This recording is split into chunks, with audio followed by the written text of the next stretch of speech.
We're going to do some awards. They made the difference in the game. That they were the first goals. I'll set the scene. It's the Rochdale game. Bond shakes his hand and then just pushes him straight after. It kicks off again.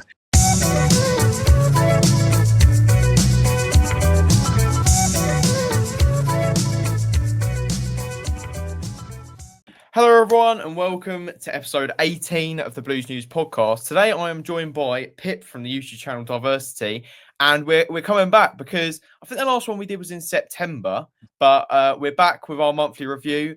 What a month to choose it on. Lots of ups, lots of downs, many downs, but you know, there are definitely some positives to talk about. So firstly, Pip, how are you, mate?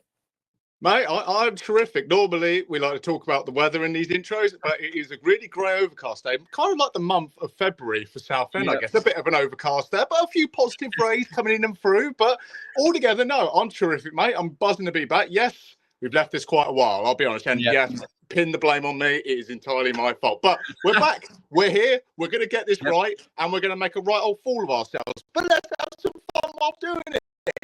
Exactly, that's the spirit. But yeah, we were just saying, but before the podcast, in the last two episodes, we have mentioned the weather within the first, I would say, a minute of doing the podcast. So clearly, we need to keep it going. And yes, I think it's a bit rainy for me in Kent, to be honest. Can't really see out my window, but last time I checked, it's pretty horrible, to be honest. So not ideal, but yeah, as you said, a bit like Southend's month. It's been a bit up and down because it has been sunny in places today, but mainly rainy. But obviously, you're keeping up with your vlogs. I was actually in one, the last one, which was good at half time. Obviously, we sort of picked up the pace after I spoke about that. I don't know if that's a coincidence or something. It channeled through into the dressing room. We sent it in there quickly, and then it came out and hey, presto, we scored. Well, maybe, but I'll leave a link so people can check that out, of course. So on today's episode, pretty much got lots of stuff to get through. Obviously, it was a big month. Yeah, as I mentioned, some highs, some lows, but we'll be talking about sort of a game by game analysis. We'll start off by talking about the month as a whole. I've got a little youth roundup, which is a new thing that we're going to do. So I'll basically be running us through the youth scores of the month, which have been pretty good. So it's a good month to start that on. So and also at the end, if there's time, might do a little quiz as well. Quiz you on the month, which we did last time, and I seem to remember you doing pretty well. So I've got standards to hold now, but the bar's up here. We've got to keep it up there now. So if we start off by talking about the month as a whole, obviously got knocked out of the cup on the first day, so that's not ideal. But if we talk about points-wise, 8 points from 5 games. Disappointing results in that. Obviously, the Maidenhead game was really bad, but some positives. What did you make of the month as a whole? I think you hit the nail on the head there. The first game, the 1st of February, the first day of the month, we get a cup game versus a team 4 divisions below us. And you think, right, whitewashing bound. I'm looking forward to this. Content is going to be streaming today. No, really not. No, so we lost, obviously. We don't need to touch on that too much. It wasn't great at all. And then, like you said, games like Maidenhead followed. The localist game for me as well, might I point out. Just seeing that seeing that fixture on Saturday, I just thought, oh my God, I'm going to get home for dinner. I'm going to be able to put my feet up. I'm going to have a great video to put out. And we lost. So, no, we had a really poor start to the rest. But like you said, 8 points out of 15. Ain't too bad, ain't too bad in terms of the form-wise. I think that puts us mid to upper table, which, again, if you're looking to get out of this league, you need to be up in that form guide up there. But good wins versus Halifax and Aldershot to back up the month. Rochdale draw was, I'll take it before the game on paper. It was good. Tamworth, I think the less said about that, the better. As we said, you were in it at half time and when we went and scored. So I'm saying you're the magic man. Now you need to come on when we're losing. If we're ever losing a game, you're getting in the half-time talks because it did something. We went and scored. But to take a point at Tamworth, I think I said it in the video at the end, I'd take it. Was I happy with it? No. With the manner of the result? No. But you take these games as they come. It's an away point. They say you make your home games, you make Roots Hall a fortress, you win those. You're away, you take the minimum of a point. If you can get an away win, hey presto. But do you know what? 8 out of 15, not too bad. The cup, obviously disappointing, but we move on. It is just, like we said, league action. I mean, everyone says that when you get knocked out of the cup, focus on the league. Yeah. So now, really, there is no excuse. The league has to be the focus going to these final few months. I think you're spot on, to be honest. It's been a bit of a weird month because, as you say, like, the results wise, actually, a lot of the results have been pretty good. But I think it's more, as you said again, sort of the manner of which we got those results. Some of which, I mean, the Tamworth game. I mean, that first half was just terrible. We'll dive into each game one by one in a moment, but you know, it's difficult because 1-0 away to Tamworth, I'd actually probably have taken that before the game, just simply because, and I know Tamworth aren't necessarily the greatest of sides, but they're a difficult team to break down. They're quite a physical team, and a lot of the stuff that we don't have, they do, which at the moment, especially, they have a lot of confidence. I don't think our team really do at the moment, probably because of the manner of some of our games, and games like Maidenhead and, well, even the Tamworth game and Sittingbourne, those don't really help confidence. So I think, and also strength as well, I'd say their key strength is strength, really. And I would say ours, that's probably something we lack in a little bit, especially as of late. So what do you think have been our biggest weaknesses and strengths this month? Biggest weakness. So I think a few might agree with this. I'd say the manner of how we've set up for some games, and I'll go back to what I said. You need to make your home games, Roots Hall, a fortress. You want teams to fear coming to your home ground. So maybe from my own perspective, I wanted to see us more on the front foot. And when I say that, when we played teams in January like Dagenham and Fylde, we set up with that three up top in, it was Hopper, Kendall and Walker. And obviously there's been injuries and niggles in that time. But to start like that at an away ground like Dagenham, a big game for us, and win in that manner, you thought, right, we found the right medicine. This is the right way. We're going to go forward and we're going to make teams get punished almost. And then it kind of went down a bit. If Kev sort of switched between those formations, and you could tell in games like players weren't maybe thriving as much. Like you had Bon in the middle versus Dagenham and Kendall and Walker either side of him. And I think he thrived personally in that middle, just being that poacher, that centre forward, that nags at defenders, gets in their ear, and it worked. But then you welcomed, who was it, Halifax to Roots Hall. We went back to two up top, and Bond's dipping more out wide. I think it was Walker who might have started with him, was dipping out. And they weren't really in the middle to meet the ball when someone was there. When you think, right, we're on a counter. Wait, Bond, why are you on the left wing? Josh, why are you on the right wing? You should be in the middle getting ready to smack this in the net.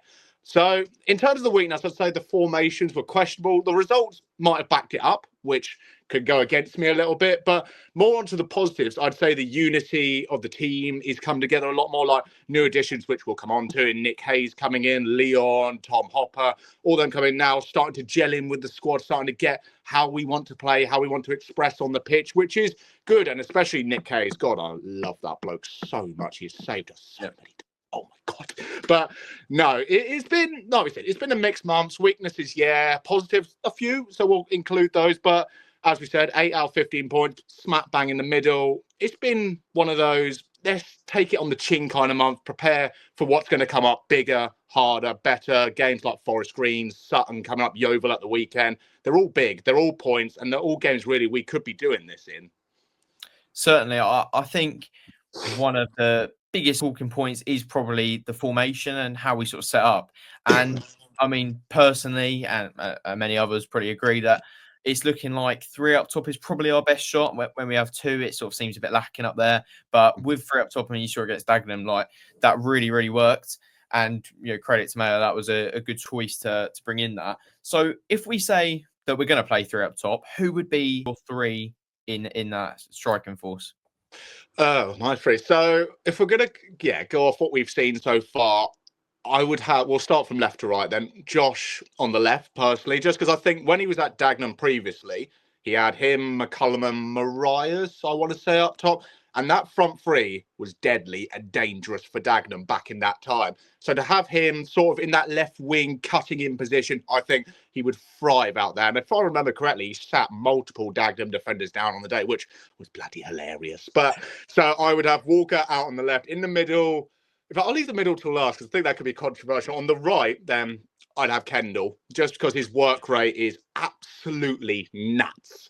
He will run bloody lengths up and down a pitch for you and not tire. He is amazing. And he's only got one goal so far, which I think is really unlucky for him. I think there's loads more to come from him. But his work rate almost reminds me of a Callum Powell sort of player. Just someone who will go, go, go and not give a second look. So then finally, right in the dead of the middle. Now, this is controversial because you've got, let's see, you've got Macaulay Bonne, Tom Hopper, or Danny Waldron. I'll include Danny Waldron because I do really like him. But if we're going to go, for me personally, I think Macca just edges it, just over Tom. And I say that just because I think Macca in a game offers a bit more of that intelligent side of football, that bit more riling up of defenders, cutting in, will come in, sorry, a bit more to receive the ball, dropping off, trying to make space for Walker and Kendall to drop in. We've seen it versus Fylde, Dagenham, like we said. It works. So for me personally, I say don't change a winning formula, a winning tactic. But Kevin did, and it worked on occasions. It didn't. But it's his squad, it's his team. But no, for my front three, it would be that Dagenham Stein lineup of Kendall, Bonne, Walker. Well, I definitely agree with two. I agree with Walker and I agree with Kendall. But I think in the middle, I'm not saying I disagree. I'm definitely not saying I disagree with Bonne. Definitely not. But I think it would be. I think I would go with Bonne. So I think I would agree with all of them, to be honest. But I think Danny Waldron should, and that's something I wanted to touch on as well. Obviously, he hasn't really got in the team lately. I know, I believe he had an injury before, but he's not really been able to get in the team when he's come back. And I think that is a bit harsh or a bit unlucky, really, for him, because I think a lot of people forget is that last season, he went through spells of just being brilliant. I thought. You look at games like, I believe it was Maidenhead. I think he played really, really well in that. Yeah. There were just multiple games where he really looked like quite a threat, and it's difficult because I put out a tweet the other day saying how much I like Bonne, which got quite a bit of a mixed response. I think the majority sort of agreed with me, but and I was just saying, goal-wise, it has been a tough season for Bonne. You can't deny that. Like, one goal from about nearly 30. Obviously, that's tough for any number 9. The fact he started a lot of those games as well. Obviously, that's tough for any number 9 to take. But I think you could see in the interview after the Dagenham game how much that is bothering him. His work rate is just phenomenal, I think. And you saw in that Rochdale game when he came off the bench, he can make a difference like that and sort of just get under players' skin. And we'll get onto that game later. But, I really liked what he did in that game. He just brought a bit of fire in the team. And, that's what he can offer. But I do think Danny Waldron should get a go. Tom Hopper, it's a difficult one. I don't think we've really seen a great side to him yet. But not to say that he can't be good in the future. But I think so far, from what I've seen, I'd probably have to go with either Bonne or Waldron. But right at this moment in time, probably Bonne, just because we've seen a bit more from him. But I'd definitely like to see Waldron back in the squad as well. But somebody else that I'd like to see back in the squad, who I'm sure you know who I'm probably going to say, because I talk about him all the time. I say how he's not in the team all the time. But you can't blame me. He's been on my podcast, so of course I'm going to have a soft spot for him. Keenan Appiah-Forson. His last league start, I believe, was in October the 5th, which is coming up like 5 months ago now.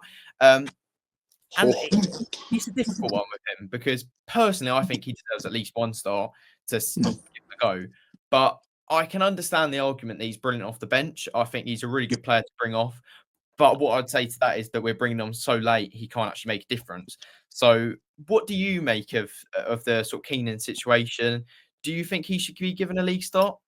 Yeah, so I think you could tie Keenan and Danny in together where they are substitute players. And I think that's how they're seen as, to come on for the final 10-15. Like we saw Danny versus Tamworth. We saw Keenan versus Sittingbourne. No, the one before Southport in the Cup came on. I think you've touched on it there. They are coming on into the games quite late. So to make an impact as such is very hard against a team that's already been set up out there for 80-odd minutes. Who knows, like, if they're winning 1-0, they're going to sit on a low block and just stop everything coming up. And it's hard for a player it's like Keenan to come on and drive through those lines and make something different. But if I'm right in saying he came on with Leon versus Halifax, I want to say, as a sub, and he made an instant impact. Him and Leon together driving through the lines allowed, I think it was Bonne and Kendall versus Halifax, to make goals, make chances. And lo and behold, we scored 2 as soon as Keenan came on. So for him, for that stat you said, 5 months, it's ridiculous. That is ridiculous. As a footballer who's just signed this season to a young, upcoming, promising footballer, I think that is almost criminal. I hate to say it because I don't want to say a bad word about 𝗘𝗕𝗥𝗪, but that is really harsh on him. And the same I think goes for Danny in the fact that last season, like we said, versus Maidenhead, he was great. He came on and he's deadly with each of his feet, left or right. Maybe heading is a game to be worked on, and that's footballs are constantly improving, but he's so good. He is honestly good. And yes, he had a slow start to the season. I think just after pre-season, he had that knee injury that set him back. He came back into the squad, got injured again. So it's been very hard for Danny. I've been surprised not to see him go out on loan, similar like Jack Wood has, down to Tonbridge, just to get minutes, just to say, right, your contract's up at the end of the season, I think it is. Let's just go out to a loanee club, make an impact, come back, and we'll assess. But he just seems to be stuck in that rut on the bench. And I do feel for Keenan, Danny. It's hard to get into a squad where you've got such a strong team and core. To break into that is incredibly difficult. But at the same time, should there be some fluency between the manager and the team to go, right, we've had a lot of games, especially in the last week. We've had 4 or 5 in the last recent week, and he didn't really experiment too much. We only saw 1 or 2 changes here or there. So for Keenan and Danny, I honestly really do feel bad. And I'll go back to that stat you said again, 5 months. Ridiculous. Honestly, I don't know how he's put up with that for so long, but it's credit to him. Keenan is amazing. I saw his podcast, amazing podcast as well. I must add that in there. But no, it's hard. It's hard. And I do feel for both of them, to be honest. Yeah, I do as well. And as you said, that stat is pretty crazy that he hasn't got a league start in 5 months.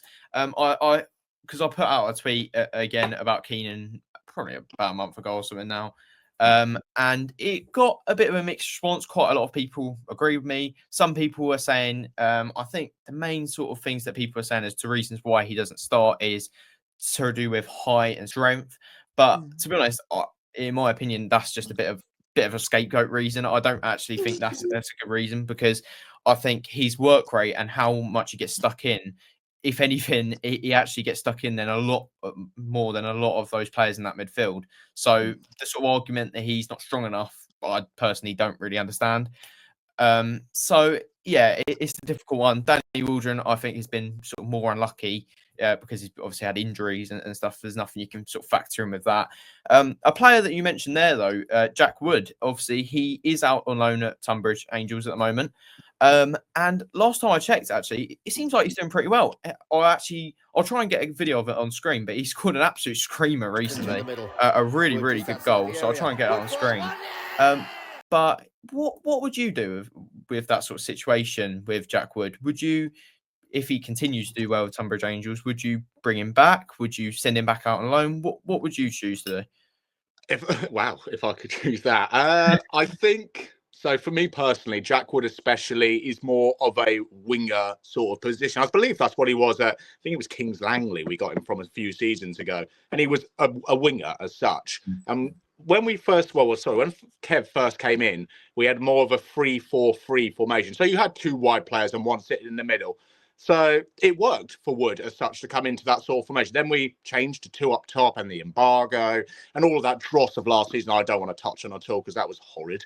But for Jack, I do feel hard done by as well, because he offers difference. Like some players in the squad, and we'll come on to like Leon as well because he's the best at that. But for Jack especially, he offers a different side of the game, which is just something he's not afraid to have a go. He's going to pick up the ball on the wing and he's going to go. He's going to drive. He's going to try and make something. And yes, it might not come off, but I believe last season versus Aldershot at home, we won 4-1, I think it was. And he had a hat in it, and he had a goal, And I think he sat down 2 Aldershot defenders, took it around the keeper and put it, because it just shows there is a player in there, a young player who wants to thrive as such. And you've seen all throughout the season before he went out on loan to Torquay and then Tonbridge, people were calling for his name when we were in bad ruts, saying, why isn't Wood getting a start? What's he got to do? And I guess it links as well to Keenan and Danny to say, what have they got to do? I mean, obviously, we're not on the training ground. We don't see what goes on behind closed doors as such. But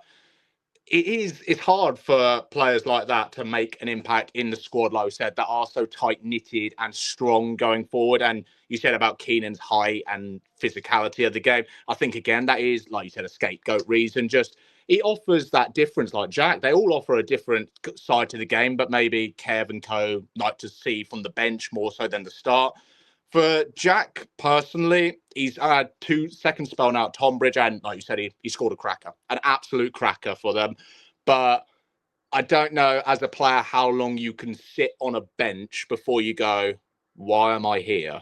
As such, because throughout life, whether you're a footballer or whatever you are, you want to progress and you want to get further and further into your job, your career. So I think for Jack, for him to continue his football and to progress, he needs to move on. And I don't mean get out the door. I mean, you will be missed sorely, but I don't think he can bring something bigger to the team than what we have already. And I try not to say that in a harsh way, because every footballer on their day is a talent. But I think for Jack, it might be time in this summer just to say maybe it's time to move on. Yeah, there's certainly an argument for that. Do you think, with what we were talking about before, where you sort of have 3 up top and you have Walker and Kendall on the wings, do you think if we had that, where it's a kind of wingers, sort of half winger, half striker, which I actually think Jack would, that is pretty much what it is half winger, half striker. Do you think if we, carried on playing like that, do you think there's a case that he could go out on one of those wings? Yeah, I think there's definitely a case, of course. Like I said, he is, I think, traditionally a winger. So if we do have that 3 up top and there's an opening there for him, of course, yeah, let's give him a game. Like what we say, let a new player come into the squad for a game and just say to them before the game, right, you're in the squad today, go make an impact. Show me why you need to keep the shirt. And I think if Jack is given that opportunity, I think he's on loan at Tonbridge till the end of the season, though. But if he was given that opportunity just one more time, I think he would. I think, honestly, he would go out there and give his all into it and give his heart. Because, like I said, he's a bit of a striker winger. I think more a winger. He did striking jobs with 𝗙𝗕𝗕𝗥𝗪 last season, and he did all right. He did well, but I think more personally for him, he's better on either side. But no, to answer the question, I think, yeah, he could do a job for us, whether it's off the bench or starting, just to offer that different side to maybe what Kendall can bring, what Walker brings already. But is it too late as such for him? Potentially, maybe, but I wouldn't be against him saying, coming back from Tonbridge, signing on like a month-by-month deal or till Christmas, and say, right, your opportunities might not be mass, but when they are here, show me why you deserve to be here. You've hit the nail on the head, really. I would like to see him given another go. I mean, I watched pre-season friendly, I believe it was Bishop Stortford, maybe season 2 ago, and he scored a hat-trick. So, and he was absolutely phenomenal that game. And, there's definitely a player in there. You mentioned the Aldershot goal. I'll try and get that on screen. What a goal that was. And that wasn't even that long ago. So there's absolutely a player in there. And I really think with Jack Wood there, he has the ability to sort of be an important player for us, certainly. But some other players we want to talk about, very soon we're going to get into the sort of game by game and talk through that. But 3 players that I want to talk about is 3 new signings, which, as Southend fans is something quite different, talking about some signings. 2 of which signed at the end of last month, but they all made their debuts in this month, so we'll talk about them still. Obviously, Nick Hayes, Tom Hopper, and Leon. 3 really, really good players. What do you make of them so far?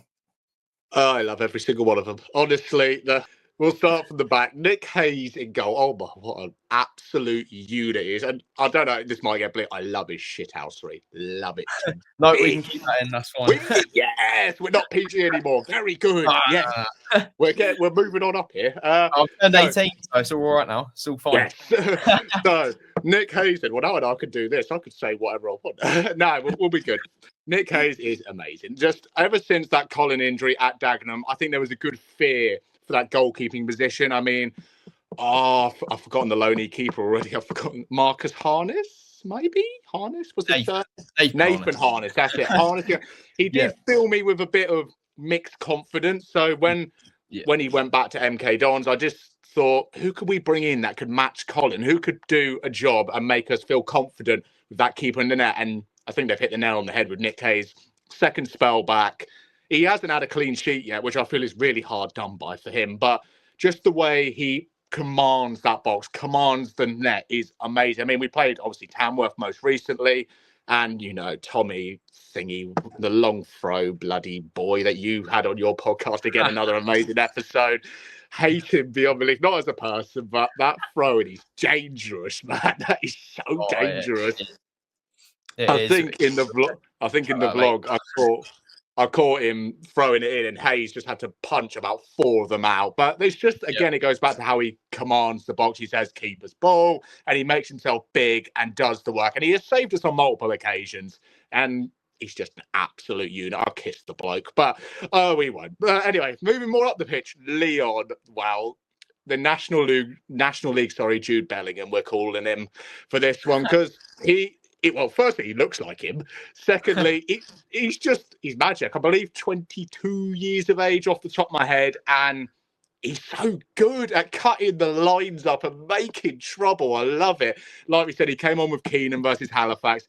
And he's just absolutely magical. Picked up the ball, has a bit of skill in him, has a bit of trickery to get round the man, and does that different thing that we haven't seen in a midfield playmaker in almost 2 or 3 seasons. I mean, you could argue Coker does make those runs. Keenan, like we said, offers that as well. But I think Leon offers and brings that such confidence to his game, knowing I'm going to get round you and then I'm going to do something that's going to cause danger. I love to see that in him. And we've seen him, he played up top with Bond for the last 10 minutes versus Rochdale, I think it was. He looked fine. He loved it. He played well with Bond. And I think, that was the Rochdale game where Hogan scored an own goal because, Bond did his little cross into the box, and Hogan got his first goal for the club and then went back to Rochdale. Good to see.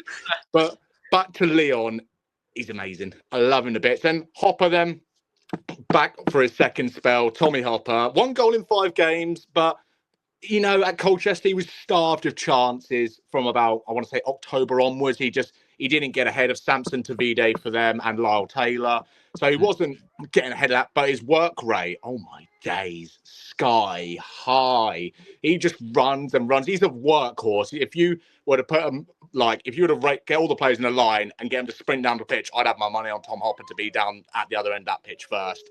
He is amazing. He just needs that confidence, I feel. Just needs a couple more goals in him to settle in a little bit more, get back used to the way of how we want to play, and he'll be on fire. And it's the same really for all the strikers, like you said. They've had a hard season, Bond especially being the one. Kendall, newer as such and not as bad. Walker, hit with injuries. It's been hard for the striking department. So I'm hoping Hopper's introduction now, like we said, 1 goal in 5. They're going to come. They're obviously going to come with his work rate and his physical presence, his height, just his knowledge of the game. They'll come. But no, as a whole, I think to finish on, the recruitment department up until January was quite slated for some signings and maybe not having such a big impact. But I think with these 3, they've hit the nail on the head, every single one. Yeah, pretty spot on, to be fair. One thing I would say with Tom Hopper, and there's definitely lots of positives about him. Another player we were linked with is the Brentford, not the Brentford striker, the Brentwood striker. Always do that. Brentwood striker Daniel Ogunleye, and I believe he's up to about 30 goals, or it's either 20 or 30. It's something ridiculous. Would you have liked to see us maybe go for a bit of a younger signing, or do you think we needed a bit of experience up top with Hopper? Ooh, maybe. I think there's a case of both in that. So I think a younger player coming in, you can mould them a little bit, mould their careers, help them gel and move forward and be bigger and better. Daniel, I mean, you are right. He's up to 30 plus goals, and we saw that in the FA Trophy when we visited them. He scored for them, and he was dangerous. He is very dangerous, but I think we all know he had a trial with us and Halifax, and we both said no to him. So if both clubs are saying no, maybe there's a reason behind it. Maybe he's more secure in Brentwood. He has a career that he's happy with. Maybe apart from football, they just want to give up. Maybe there's a lot of reasons, but I think there's a case to both say you would love a young striker like Leon, or in his case a midfielder, but a young striker to come in, be fearless and just say, right, I'm going to go for this. I'm going to have a shot from 40 yards. And if it hits those blocks of flats behind the South End, I don't care. But at the same time, you'd like Hopper, an experienced striker, similar with Bond, just a cool, level-headed player who knows how to maybe get under someone's skin, how to unnerve a defender at the back, just to create an opportunity. So, if you could find a mixture, so let's say a 25-year-old striker who scores tons of goals. I know one who lives up in York now. He was linked with us at Worthing. I think it's Pierce, Ollie Pierce, something like that. Oh yeah, he's been and gone. But Yeah. no, I mean, yeah, you'd love both in there. But I will say, when we'll save it a bit when we come on to the youth, Jack Stone. Keep that name in mind. Yep, definitely somebody we're going to talk about later.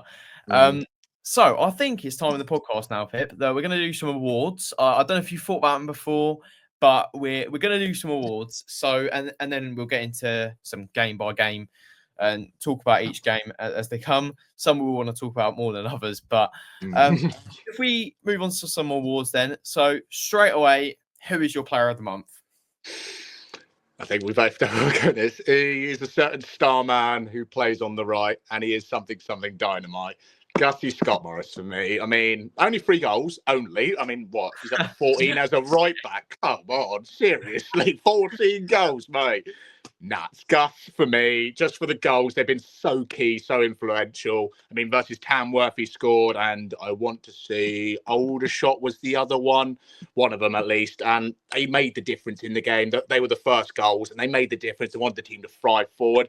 And you just got to love him. You love the way when he scores, he comes to the West Stand and gets the fans all up. And it's just like, bloody love you, son. So, nah, Gus all day, all month for me. Well, yeah, I can't really disagree with that. And I was thinking about lots of names because you can sort of not fall into a trap, but of just saying Gus because you basically that every month. But so I tried to think of some other players, but for me, I would have to go Gus just because, as you said, I mean, 3 goals for a right back is ridiculous. And he's the highest scorer of the month. He scored some really important goals. He's had some nice performances in that as well. And I think he's been in the team a week about 2 or 3 times this month. So you can't really argue with him. You can't really argue with him. Some other names I've got is James Morton. I think he's been good in the midfield. I think he's, going forward, he's quite an important player for those passes and long balls.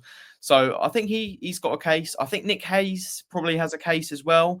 As you said, he hasn't got that clean sheet yet, but some of his saves have just been brilliant. And with Nick Hayes, and this is no disrespect to Colin at all, because I know Colin gets a bit of stick sometimes, which I think is ridiculous. I think he's amazing, particularly when you factor him, he's 21, 22, so ridiculously young for a keeper. And I think he's done an amazing job, and he's a great keeper. But I think what Hayes has, probably just because he's that little bit older, is I think he commands the line really well, and you see him shouting at the defence, sorting them out. And I think it's quite important for a keeper to have that loud voice and be shouting out from the back. And as you said, bit of a shit house as well. So that's always good for a keeper. So I think he's got a case, and you could even probably make a case for, you could definitely make a case for Taylor, Harry Taylor. I mean, it's difficult really so far, season so far. It would be between Taylor and Gus for player of the season for me. Just because Taylor is he's just one of the most consistent players I think I've ever seen. I cannot believe how good he is every game. He's just every game I come away from the game, put him a match report. I'm like, yep, Taylor was brilliant today. Taylor was brilliant today, and it feels like I'm a broken record, just constantly saying it. But and even Bon, I think you could probably make a case for Bon. I don't know if he'd be my player of the month. As I said, I think Gus, but I think he's really starting to find his feet. He's really starting to show that passion that you need from a striker. And I really, there's not many players that I want more to just get on a goal scoring run. It'd just be amazing to see him start scoring. But yeah, I would have to go for Gus for me. So next award, and I think there's one answer for this, but I'll be interested to hear what you say. But I think there is maybe a standout answer. Goal of the month. Can we go with the Rochdale own goal? But it's up to you. I mean, it was an absolute belter of a ball from Bon, and I mean, Hogan couldn't miss, could he? I mean, I'm willing to put that up there. I am really willing. If I'll throw some more in the hat for a bit of interest, Gus's versus Tamworth. I mean, the curl on that to come off the post in was amazing. I'm just looking at my piece of paper here. Sitting Board and Maidenhead I've got, just don't talk about good. No. Halifax. Yeah, I mean, Kendall's goal straight from Hayes, booted it up. Bon flicks it on Kendall, 1-on-1. Good technique in that. But I think for an absolute laugh, I would go with Hogan, just because now you brought that up. I mean, it was a good goal. Let's not get it wrong. Hogan, you've made it for me, son. You're top. Yep. Yeah, you've done it for me, Finn. Yeah, we're doing. Well, I'm going Hogan. Well, I'm gonna have to go Hogan as well. But Yes!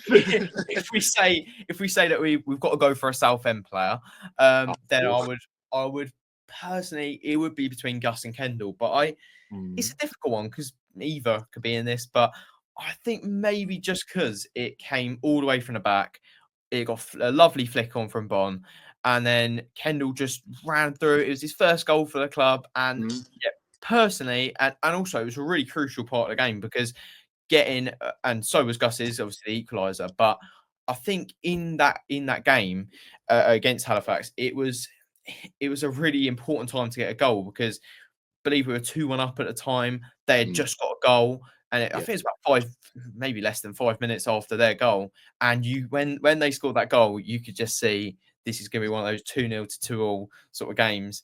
And you could see them getting another goal, equalising, maybe even going on to win it. So Kendall scoring there, not only did it secure the 3 points, I think it may have even stopped us from, dropping and getting a point or maybe even losing. So I would personally have to go with Kendall after the brilliant Hogan own goal, I reckon. So another interesting and maybe funny one. What is your favourite moment of the month? Oh, wow. Wow, that's a good one. I don't have anything for that written down. Wow. My favourite moment of the month. Would you like me to start? And maybe give Yeah, you some give me some hints in. That's really thrown me. Give me some hints. Well, I think there's a few moments to choose from, but I think it's sort of interesting to steer clear of like a goal because then it'd just be goal of the month again. So, because obviously Gus scoring and Kendall scoring, they're great moments. But I think there's a few. The one that I have as my favourite moment of the month, probably the funniest moment of the month, was, and I don't know if you would have seen this, but I definitely noticed it because it was right in front of me. But so I'll set the scene. It's the Rochdale game. It's all kicking off a little bit. It's all kicking off, and Bon is going at it with one of their players. He's laughing in his face, and it sort of calms down. They're going back to playing, and the player comes over to Bon and shakes his hand. Bon, obviously, shakes his hand back. Quite a nice moment. Bon shakes his hand and then just pushes him straight after it kicks off again. To be honest, that was just one of the funniest moments. I absolutely loved that. And again, that's what we're saying about his ability to just come on. And I think that weirdly, him sort of winding up all their players and causing a big scrap. I'm not saying we need that every game, although it would be entertaining, but it's definitely, it woke the fans up and it also woke up the team and they went on to score. So for me, that would have to be my main moment of the month. But another honourable mention has got to be the I'd say tactical genius of switching the shirts at half time in that game. We were 0-0 going into the break and then we won 3-1. So, but what would you say is the moment of the month? One of those two? I mean, I mean, the shirt change masterclass. Well done, Kev. Well done, everyone. Linked to that. You've done that really well. But no, you've reminded me of one with Bon there, and I think it was the Rochdale game, maybe the Halifax game. We scored. I want to say it was Kendall's first goal, and Bon went to celebrate with him. And as he's done that, he's shoved the centre back out of the way, laughed in his face. The centre back's pushed him back. And then the refs called the centre back over and carded him. And Bon's just laughing off in the background to celebrate with Kendall.